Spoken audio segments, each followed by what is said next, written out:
আজকে খুব সহজেই বাড়িতেই বানাচ্ছি দই বড়া। দোকানে গিয়ে আর খেতে হবে না, নিজেই বাড়িতে তৈরি করে খেতে পারবেন। তো চলো কি করে বানাচ্ছি সেটাই দেখাচ্ছি।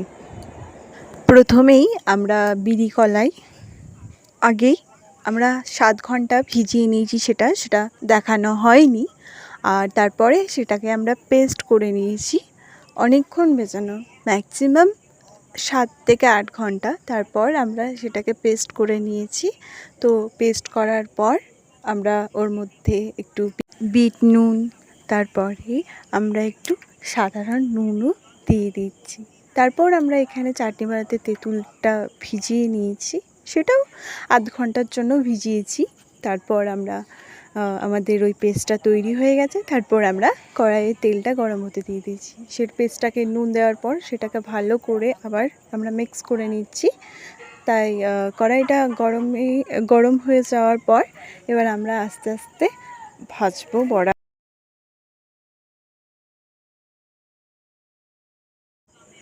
আমরা বড়া ভাজতে দিয়ে দিয়েছি। আপনারা আপনাদের পরিমাণ মতো যেরকম দিয়ে পারবেন বড়াটাকে ভাজতে পারবেন। আমরা আমাদের পরিমাণ মতো করে ভাজি।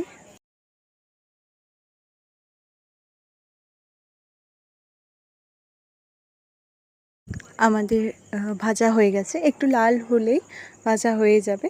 তারপর আমরা আস্তে আস্তে তুলে নিচ্ছি সবগুলো। আস্তে আস্তে আবার আমরা সবগুলো ভাজবো। তার আগে বলে দিই, আমরা বড়াটা ভাজার পর আমরা একটা থালাতে নিয়ে নিয়েছি জল। তারপর ওর মধ্যে জলগুলো দিয়ে দিয়েছি। তারপর আমরা টক দই নিয়েছি, সেটাকে ভালো করে মিক্স করে ফেটে নিয়েছি। তারপর পুরো যেগুলো ভাজা হয়েছিল সেগুলো থালার মধ্যে ভিজিয়ে রেখেছিলাম। তারপর ওই তেঁতুল ভেজানাটা আমরা এবার ভালো করে ওটা চাটনি তৈরি, জলটা একটু নিয়ে এবার আমরা বড়াগুলো দিয়ে দিয়েছি।